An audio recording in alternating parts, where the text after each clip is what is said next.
Hey, what's going on, y'all? Another episode of healing from a toxic relationship, toxic breakup, abusive partner, narcissistic partner, borderline partner, or whatever else.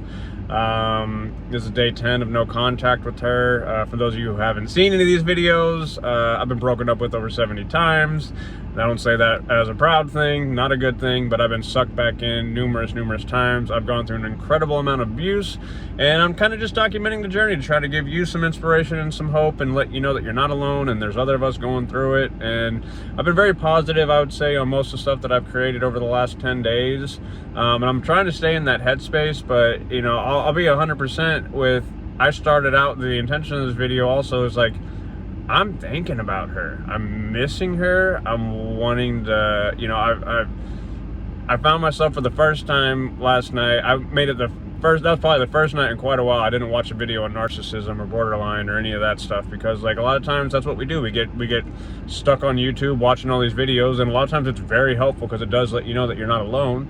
But I kind of wanted to make it a point of not talking to anyone or watching any videos, and I did that last night. And also I've tried to make it a point of not, I usually call, you know, especially when it's freshly over or it's one of the off periods, on again, off again, on again, off again, discard, love, build back up, discard, you know, or there's another step in there, devalue, discard, you know, all that stuff. And usually you got to talk to people to try to get some sense and just try to vent and try to get it off your chest. I think I'm finally finding myself at a point, like I've gone pretty much, I think I've gone like 3, 4, 5 days without actually talking to someone about her, about the situation, or the ruminating, the what ifs, the what could I have done, well, yeah, but what about this? And like I get constantly told and have been told, although I'm the worst thing ever in the world to my ex, but like, those around me, they're like, stop trying to, you keep trying to find a way to blame it on yourself. What could you have done different? What could you have done? What could you have said, or this or that or whatever? And I really do. I try to fix, well, okay, what can I do to fix it? Like, I wish it was me, because if it was, then I could fix it. And it's like,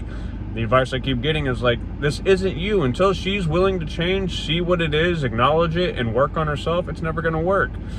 I've tried everything basically under the sun, as they say, you know, to try to make this work. Like, I really have. I've spent tens of thousands of dollars on therapy, going over text message after text message back and forth when we're only talking through text messages, or this is exactly what happened this week, this is what she did, this is what I did, we were both wrong, like not hiding any details. And it's like, it always comes back around to like, yeah, this girl's crazy, but she's got a good side inside of her too, so I've held on to that for so long. So I'll stop rambling about that, because I know I've touched on that a lot on these other videos, but maybe you haven't seen this before. But like, I've been very strong the last, especially couple days. Like, normally I'm stuck in bed, I'm not eating, I'm not doing anything. Like, I'm working, I'm getting back in the gym, I've been working out, I'm doing all that stuff. I was at the gym all day yesterday, that was great.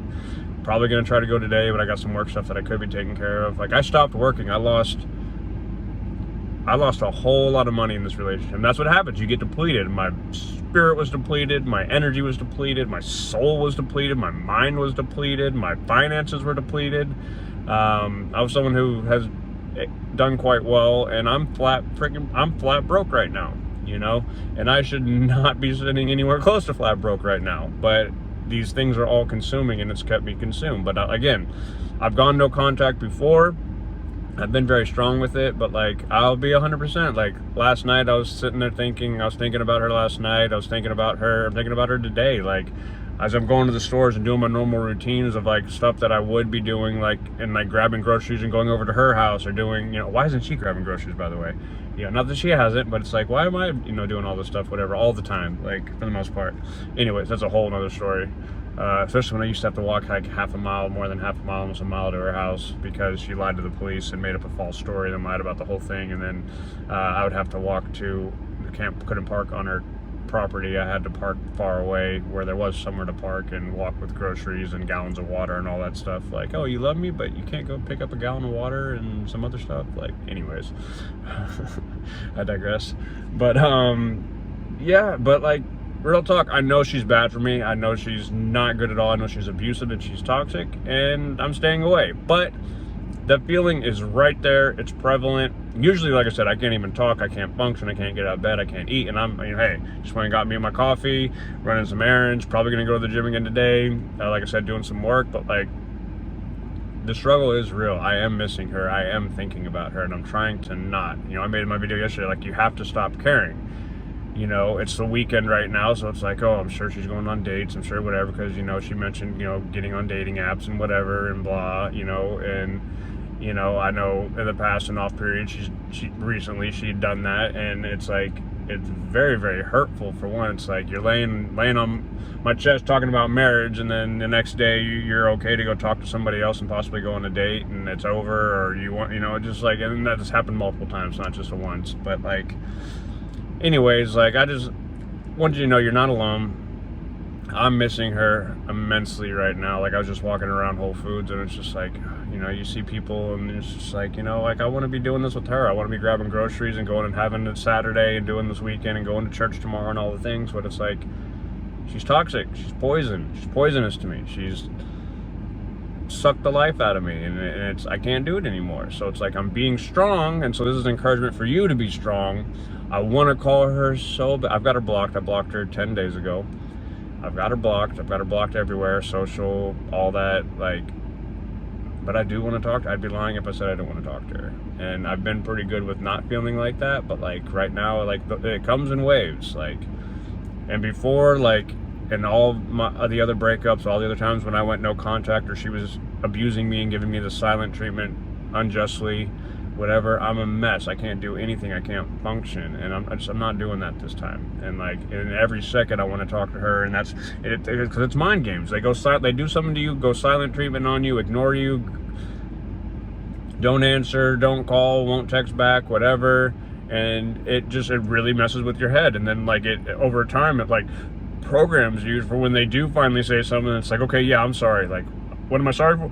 I don't really know, but I'm sorry, like, and but no, like, so you sit there, and it's just like, why is it the person that's causing us so much pain is the one that we want to go to get relief from the pain?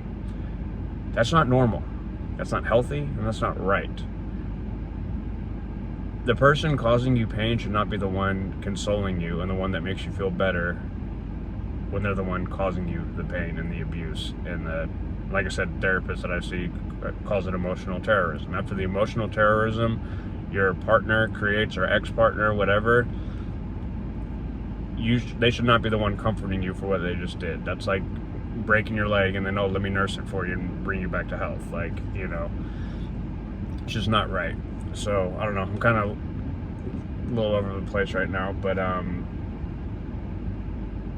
there's somebody better. There's somebody, and hey, maybe, I don't want to, last thing I want to do in these videos is like speak on her. I know I share some personal stuff about it, but I'm really doing it because, one, it's helpful for my healing, but two, I just think there's so many men that are in abusive relationships, and so much of the content out there is based for women who are dealing with abusive relationships. So it's like, I'm kind of just sharing the stuff that I went through as a man in a relationship with a woman, a beautiful woman, absolutely gorgeous woman, but absolutely crazy. And it's not about looks. I mean, for me, everyone's beauty is different, but her beauty was on the outside. The inside, it was struggling. It was in there, but there was something else in there too. Like, y'all know it, the Dr. Jekyll, Mr. Hyde, whatever. It's like two people in there, sometimes more. There's a really good, kind, loving person, and there's this vile, wicked, evil person, just based on the behaviors and the actions. But again, I'm not here to speak on her and say that that's her end-all, be-all, because I pray that she gets broken free through Christ, truly comes to the realization that she needs, and is able to heal. And I'm not saying that so we can come back together, but I do. I've been with her for 3 years, and we got a whole lot of history, but like, I got to move on with my life, and that's what I'm trying to do, and that's what I'm trying to do in these videos. And you got to move on in your life, and I pray for your person in your life. Like, I don't want, like, so many people just talk, oh, these people are so horrible and whatever, and they do all this horrible stuff, but like, I don't just want to just be here and just, oh, they did all this horrible stuff and they're horrible. Like, that's not what I'm here for. Have they done horrible things? Yes. Are they abusive? Yes. Are they lost? Yes. But ultimately, I pray them, just like all of us, what we're going through, I pray that they're healed and they're set free. I pray that you're healed and you're set free. You're not ensnared by this toxic bondage that you're in with this person. I pray that this toxic person, my toxic person, your toxic person, is able to wake up and seek help and seek God. Because again, I know everyone's different, but no, I'm a follower of Jesus Christ, and I know what he's doing in my life right now, and the turnaround that I have is really, how I'm doing it different this way is because of him, and the breakthroughs and breakthroughs and breakthroughs that I keep getting at church and with him and in time with him and all that. And I really fell away from all that over the last years, and in this relationship especially. But like, again, I don't want to speak on anybody's person or my ex, like, in the sense of like speaking over their life or speaking just negative over their life, because again, I want everyone to be set free. I want her to be set free. I want your person to be set free, and I want to be set free. I want you to be set free. So I think I've said that enough. but yeah, you know, ultimately it's just, you're not alone. Until, like I said, today's day 10, but it's Saturday. I'm really missing her. I really want to I want to unblock her. I want to talk to her. Like, every time I get in my car, it's funny, because we're mostly at her place, like always, unless the times that she lived with me, but she's moved out for me multiple times too. So, but you know, I get in my car from the store, and I have an iPhone that pops up, oh, directions to her house, like, because that's where I'm always going. Like, if I'm not doing something that I have to do, I'm at her house, you know, and that wasn't healthy either. But like, you know, it's like every time I get in my car, my phone pops up like wanting me to give me directions to her place, you know, and it's like, it's tough. And then you think about them, and then it's like, you know, honestly, like I said, you know, I know how dating apps work, and she's a beautiful girl. It's like, I know she's going on dates. I know she's out, you know, doing that thing, trying to find her person, thinking that you know, it's going to be it's the person, it's me, and so somebody else is going to be better. No, sweetheart, I'm sorry. It's not that I'm perfect. I got my own things that I work on and worked on, and you know, but like, that's what these people do. They hop and hop because they need that supply. They need that energy. She's not getting the energy from me. She's not getting responses from me. She's blocked. Got to fill that void, you know. And yeah, so again, I'll end with this. Like, I miss her. I know you miss your person, or you're thinking about leaving. And again, I'm telling you, if you're thinking about going no contact, if this person's done enough to you that you feel like you need to go no contact and break it off, that's everything that you need to know. Like, if you actually feel that way or have done it before, you need to go, because you know deep down, you've always known deep down, it's not right. It doesn't, your body rejects it. Like, I can show you videos that I took, and I'll probably have some of those on here, of like me from the last time she moved out and at other points, and like, I literally look like death, you know. I think I look decently, you know, decently healthy right now, like, but I don't know, I've seen people before, they're like, dude, what's wrong? I haven't seen him in months. Like, you literally look like death. You look like, what is wrong? Are you okay? Like, you know, because it's like, they're that, like, it literally makes you sick. I used to wake up at her house every morning, like, coughing to the point of like almost throwing up. It was because of the anxiety and the stress, and like, the only way I know how to describe it was like, the air was so thick in there because she was just all over the place.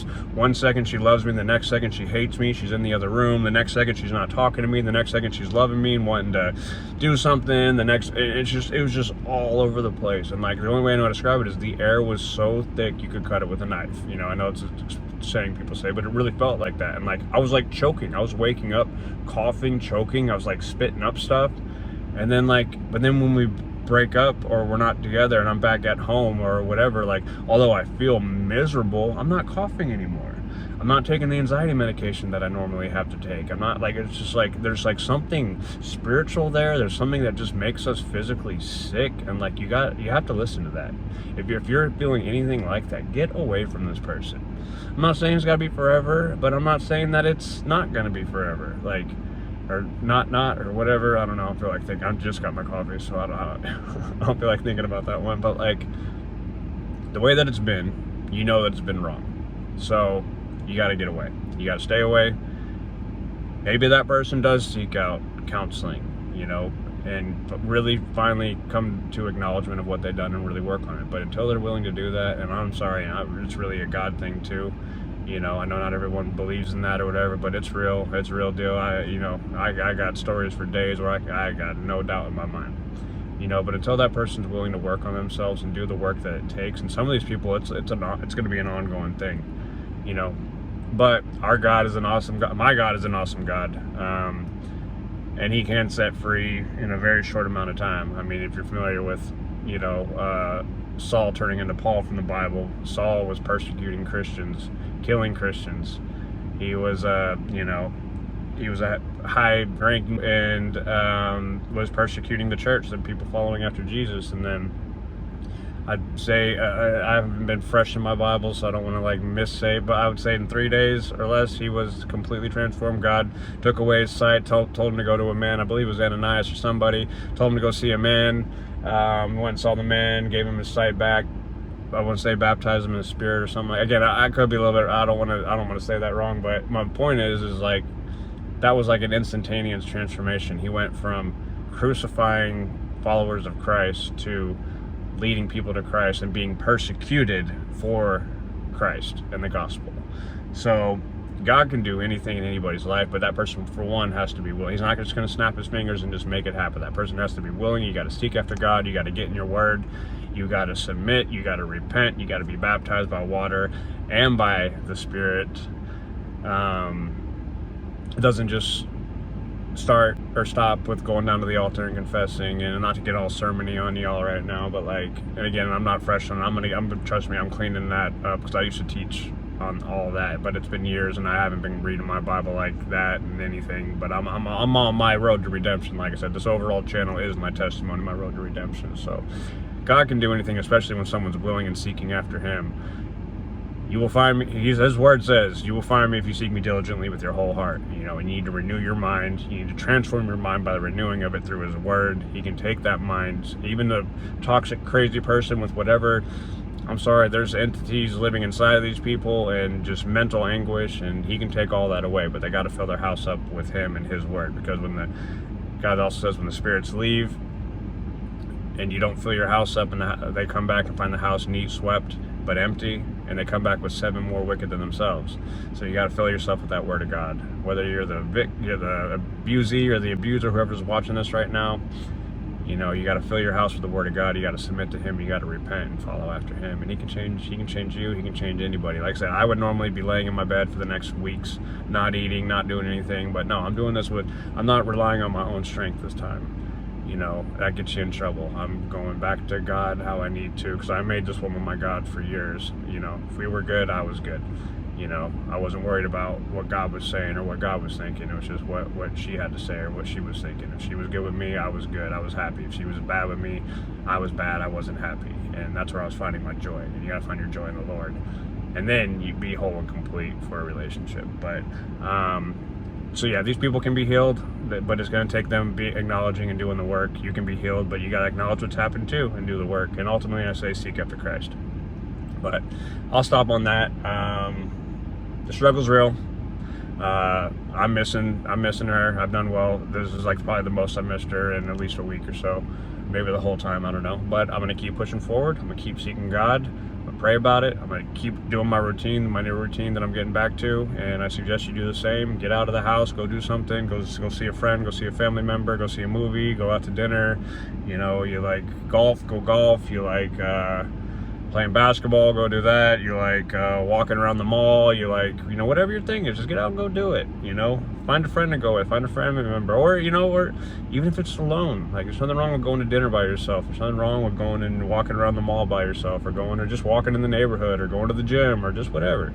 I just encourage you to get up and do it differently. Don't stay there. Don't stay living in a pit, because I've lost the last 3 years. I've been in a pit when we're in the off parts, and then even when we're on the on parts, me and her are good. I'm still like spellbound and like trapped at her house almost. Like I felt like a prisoner in her home, even when, you know, we were good and together. You know, that's a whole nother story, but like that's because I wasn't technically supposed to be there, so it's like I only left when I had to, and I stayed there otherwise, because of the lies that she told to the police, like flat out lies, and then flat out lied about the whole thing. And I didn't talk to her for almost a month, but it's a whole long story behind that, what got me sucked back in. But again, I'm gonna stop on that, whatever. But like, do something different today. Make more progress than you did yesterday. If you stayed in the bed yesterday and that was it, even if it's making it to the couch, make it to the couch today. You know, if you made it to the couch yesterday, maybe make it outside and go walk around the block. You know, if you did that yesterday, maybe get in your car and go somewhere. Or, you know, like, you went in your car and went somewhere yesterday, go in your car, go somewhere again today, and find somewhere else to go. Like, forward progress. It's like working out. Like, you're trying to get in shape. Hey, do 10 push-ups today. Do 10 body squats. Do 10 sit-ups. Tomorrow try to do 15. The next day try to do 20. Like, just build upon it each and every day. And whatever it is. And that's life. That's business. That's That's life, that's your spiritual walk, that's your physical, health, that's your healing in this process. You just got to do more than you did the day before and keep making forward progress. You can do it. I believe in you. I'm praying for you. I'm praying for your abuser as well. Y'all reach out if you need anything. I love y'all. God bless. Peace.